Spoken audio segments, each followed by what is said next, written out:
Falar sobre os gliomas de baixo grau, muito no foco da Santa Casa. A Santa Casa é um hospital 100% SUS, quer dizer, a gente não tem o aporte de convênio para poder sustentar o SUS. Hoje a gente tem 1.050 leitos funcionando no SUS na Santa Casa e a gente tem que trabalhar com a perspectiva de que tudo que eu faço, que é acima do custo do que o SUS me paga, alguém está pagando por isso. Normalmente, assim, existe um viés aí, porque o hospital recebe verbas, humaniza SUS, reforça SUS e por aí vai, que são usadas no custeio e que a gente acaba pegando um pouco dessa verba para poder fazer coisas que não estão cobertas. Mas a gente tem que lembrar que tudo isso vai impactar na sobrevivência do hospital. Então, assim, a gente tem que tentar fazer uma cirurgia que seja o mais efetiva possível para o paciente, mas com o custo mais enxuto possível. Não vou falar muito de classificação, porque acho que assim, a gente já esgotou bem o assunto, está muito bem explicado. Só um detalhe, a classificação dos gliomas vem lá de Bailey e Cushing, que são próceres da nossa neurocirurgia, mas que criaram um problema, que começa dessa história da graduação de 1 a 4, que acho que foi uma das grandes dificuldades, até a gente descobrir que glioma grau 1 não vira grau 2, o grau 2 não necessariamente vai evoluir para grau 3 ou 4, ele pode nascer grau 4, e só agora que a gente está conseguindo se libertar um pouco dessa história antiga da evolução dos gliomas. Isso aqui é um pouco do mesmo. E chegando agora nessa questão do IDH e do P19Q, que são importantes por uma questão de custo também, que a gente vai falar daqui a pouco disso. Em termos de sobrevida, é um outro problema. Eu tenho 7 a 10 monstrocitoma, mais que 10 a 15 polióligo dentro do glioma. É difícil de entender porque a mesma coisa tem tantos vieses de sobrevida. Então, assim, ainda não conseguimos saber exatamente o que a gente está tratando. Isso lá na Santa Casa, esses tem uns dados interessantes. A gente operava antes da pandemia por volta de 400 tumores por ano. A gente teve uma redução, muito devido às dificuldades inerentes à pandemia, a gente passou a trabalhar só com casos. A gente é um hospital que não tem pronto-socorro, então a gente trabalha só com cirurgias programadas. Só que só podíamos fazer as coisas mais urgentes. Você pega, por exemplo, o glioma de baixo grau em 2020, a gente caiu da média de 30, 30 e poucos para 4, quer dizer, esses outros 20 e poucos doentes não foram operados.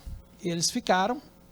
No ano seguinte aumentou um pouquinho, mas assim, eu não sei o que a gente perdeu muito doente, perdeu muito tratamento, a gente é uma parte da pandemia que a gente não conversou, mas que causou um desarranjo na estrutura nossa de SUS, que é muito grande e vai ter reflexo ainda por muitos anos. Você vê que alto grau não reduziu na pandemia, mas os tumores menos agressivos não foram operados. Então, em 4 anos, em 1.201 tumores operados na Santa Casa, a gente teve 85 gliomas de baixo grau. Quer dizer, não é um tumor frequente dentro da nosologia nossa. É 7% do que a gente opera no hospital, em tumores cerebrais. Eles têm uma sobrevida maior. A gente tem a questão do P19Q e do IDH, que são fundamentais na definição da evolução, tratamento e sobrevida desses doentes. Mas o objetivo continua o mesmo que a gente tinha lá no Bailey Cushing. É ressecção maior segura e tentar definir um diagnóstico correto para poder fazer o tratamento complementar. Os marcadores, a gente tenta com isso aqui, o IDH1-2 a gente tem na imunistoquímica o IDH. A imunistoquímica básica a gente consegue fazer no SUS. Ela vai ter o TRX, vai ter um P53, um IDH, um KI67. E com isso a gente consegue imaginar esses tumores. O problema é que tem alguns viés, igual o IDH da imunistoquímica é só o IDH1. A gente pega 90% das mutações do IDH. Esses outros 10%, a gente teria que fazer o sequenciamento e ele é caro, por volta de R$ 1.800. O ATRX, ele funciona, a gente consegue ter uma noção. E o P53, em teoria, funciona, a gente não faz o sequenciamento, porque os trabalhos que a gente vê falando que o P53 é muito importante, eles falam de sequenciamento. Ele, na imunistoquímica, ele tem alguns trabalhos que mostram que ele não tem a mesma segurança do sequenciamento, mas é o que a gente tem, então é o que a gente consegue fazer. E vamos começar do astrocitoma, que é o antigo glioma de baixo grau não oligodendroglioma, que agora é o astrocitoma. Tirou tudo, a gente ainda espera. Por que a gente ainda espera? Porque, na nossa visão, não é só a questão do Dufour, que a questão de reoperar, de área eloquente e tudo mais, é mais fácil você reoperar um tumor que não foi irradiado. Se o doente tiver a condição boa, você tirou tudo, segura um pouquinho, dá para a gente reoperar esse doente antes de fazer a doença recidivou, você faz radioquímia após a segunda cirurgia. Isso é uma visão pessoal, que tem muita gente que faz assim, muita gente que faz diferente. A literatura, ela mostra que a radioquímia precoce aumenta a sobrevida livre de progressão. Por quê? Porque eu estou esperando a progressão para irradiar e fazer químio. Mas não aumenta a sobrevida total. Então, tudo depende da qualidade que o paciente tem naquele momento e o que você vai fazer. Se a exérese é parcial, se eu estou numa área eloquente, que eu ainda vou poder, talvez, fazer uma nova cirurgia, eu prefiro esperar, aí é o que o Dufour preconiza, e fazer radioquímio só no final, quando eu ver que não tem mais condição de fazer mais nada. Isso é a visão nossa. Aqui nos oligodendros, a mesma coisa, a questão do que a gente consegue fazer na imunistoquímica para simular o diagnóstico novo da OMS. Funciona relativamente bem. Ele é muito parecido com relação os oligodendros com o que a gente faz nos astrocitomas, com um detalhe, a resposta à químia é muito boa, e a rádio também. Então, assim, a gente fica um pouquinho mais propenso a tratar e irradiar esses doentes de uma vez, porque o resultado nesses pacientes do tratamento complementar ele é melhor do que nos astrocitomas. Então, vou mostrar alguns casos para a gente poder conversar do assunto. É uma mulher de 54 anos, ela fez uma ressonância, ela tinha uma enxaqueca, uma coisa assim, que não tem nenhuma indicação de propedêutica, fez uma ressonância e descobriu que ela tem um tumor. Ela já chegou no consultório, uma pessoa muito bem orientada, o senhor não vai me convencer a operar, mas eu quero acompanhar. Falei, tudo bem. Uma coisa que eu aprendi com Atos, é uma coisa importante. Quem tem que querer operar é o doente, a gente não quer operar ninguém. Se o doente não quer operar, não força a barra não, porque a gente vai ter problema. Então, a pergunta dele era o seguinte, o paciente virava, o senhor quer me operar? Eu falei, não, quem tem que querer operar é você, eu não quero operar ninguém. O doente que tem que estar disposto. Ela não quer operar, então ela não vai operar. Você tentar convencer um paciente a operar à força é sempre um grande problema. E ela tem essa lesão, em outubro de 2014. Não quis tratar. Isso é um glioma de baixo grau? Pode ser um DNET, pode ser um monte de coisa também. Ela nunca teve crise convulsiva, ela nunca teve nada. Então, assim, pode ser um glioma de baixo grau.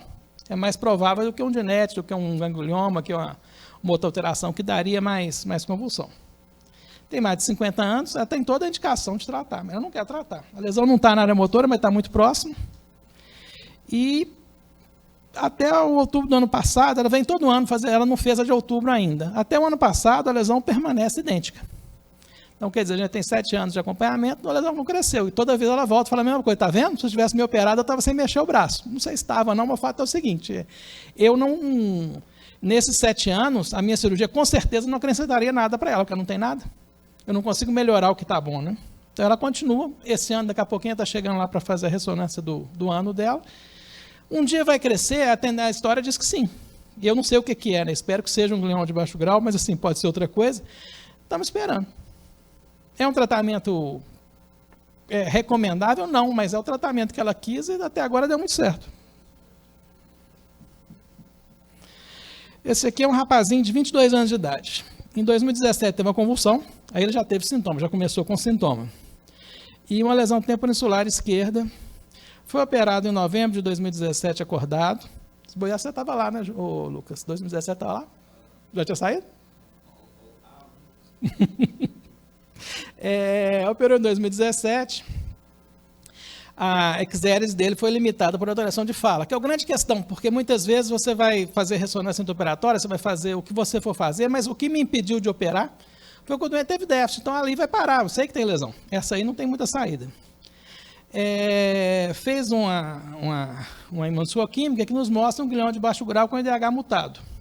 Esse fez a mutação pela imunistoquímica e já tem a mutação, então eu sei que é o que hoje a gente chama de astrocitoma IDH mutado. Em 2017 era um glioma de baixo grau IDH mutado. Está aqui a lesão dele, a cirurgia que foi uma cirurgia limitada, não foi uma cirurgia que a gente conseguiu grande exérese. mas controlou as crises dele. A crise controla fácil, é interessante. Esse paciente tinha crise desperceptiva, antiga crise parcial complexa, e um exéresis limitada controla as crises dele. Só que ficou de 17 a 19 sem crise, e aí começou a ter crise. E cada vez mais frequente. A ressonância mantendo a mesma imagem.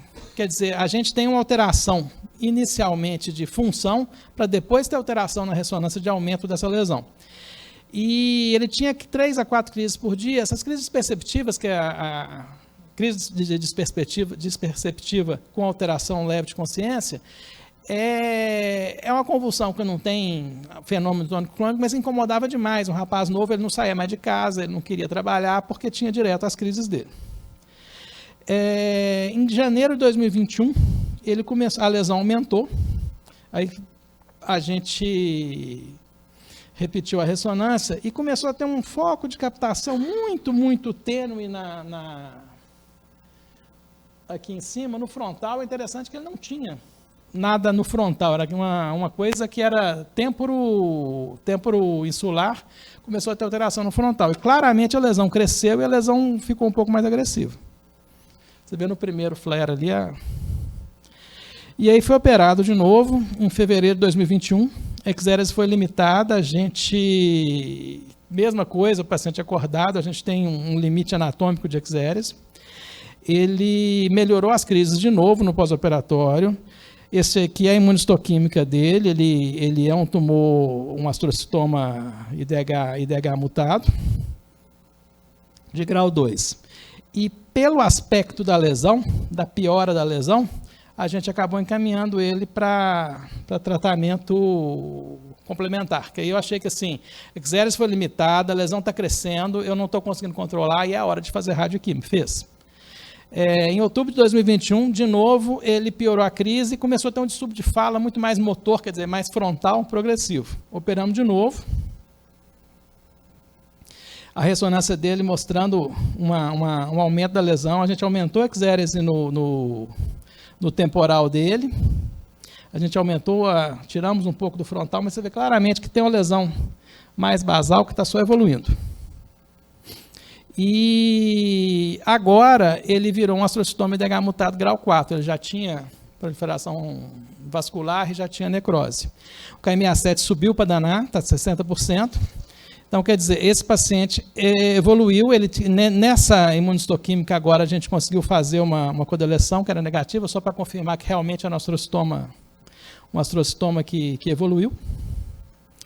E essa imagem dele, a gente conseguiu tirar um bocado do frontal, mas ainda tem lesão aqui embaixo. No temporal, ele foi embora quase o temporal todo. Isso é interessante, a ideia do FOLA, a gente vai tirando cada vez mais e o doente vai se virando para ajustar a fala dele.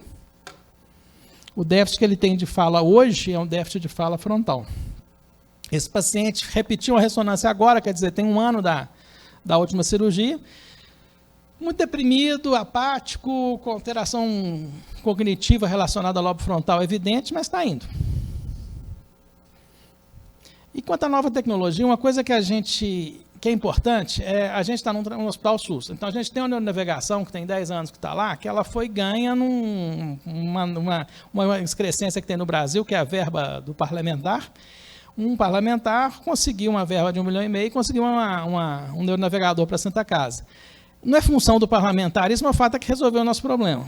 Então, ele está usando ele há 10 anos, ele tem um custo o neuronavegador é uma aquisição interessante no SUS, porque ele tem um custo de material muito baixo. As esferas a gente consegue reesterilizar, pega as que usou no paciente privado e traz para o SUS. Então, assim, eu consigo fazer isso ao custo apenas do aparelho, que eu nem coloco como custo, porque foi uma doação que a gente recebeu. E ele está funcionando até hoje, a Medtronic quer por todo o custo que a gente troque, porque a obsolescência do aparelho é quando sai um modelo novo. Esse é o S7, sai o S8, então para a Medtronic o S7 não serve para mais nada. O Avessa está me falando disso também com a Brainlab, né? Eles não querem mais fazer manutenção do seu aparelho porque já lançaram o novo, né? A gente está segurando ele do jeito que dá. Volta. Quando você consegue trabalhar com a navegação dentro do microscópio, que é outra doação, o microscópio não foi doação, foi o PRONON, que é o programa de oncologia do governo. A gente conseguiu um microscópio, um penteiro, com a conexão com a navegação. te dá menos trabalho, que muitas vezes você está navegando com ponteira, você tem que levantar o microscópio um pouquinho, aqui não, você está o tempo todo da cirurgia trabalhando com a navegação quando você quer, sem precisar de tirar o conforto da posição do microscópio para poder ver como que está a navegação. Isso eu acho que agiliza um pouco o processo. E o fato de você ter o navegador te faz aprender a trabalhar com ele, naquele navegador da empresa, que no paciente de convênio, que vai o cara lá, faz de uma maneira que ele quer fazer o mais simples possível. Ali não, você perde o tempo que você quiser, porque você está por sua conta. Cirurgia acordado, acho que sim, foi uma coisa que mudou muito o grau de baixo grau. Aqui eu vou mostrar um caso que é folclórico, o paciente tocando violão, é muito legal porque sai na televisão, divulga o hospital, mas assim, de maneira prática, a gente já tem dificuldade de entender a área da fala, como é que funciona, a área de tocar violão é muito mais complicado que isso, né? E não tem nenhum trabalho que mostre de uma maneira efetiva. Mas o fato é esse, 45 anos de idade, um músico que tinha uma lesão frontotemporinsular grande. Tem esse trabalho, e eu falei que não tem, mas tem um trabalho mostrando onde que fica o ritmo, onde que fica a questão de métrica, mas assim, acreditar nisso é um trem muito relativo. E estou fazendo mesmo tocando violão, esse vídeo é muito mais para a gente ver alguns detalhes que eu acho interessantes. Atualmente a gente tira esse campo, o campo azul ou campo de pano, e coloca um plástico, aquele plástico que você usa para fazer radioscopia, na parte mais da frente, que te dá mais acesso ao doente do que quando você está com ele muito coberto. Pelo plástico você consegue ter contato. Tem que ter só cuidado para o plástico não ficar muito para trás, para não ver sangue, não ficar também vendo o que não devia ver.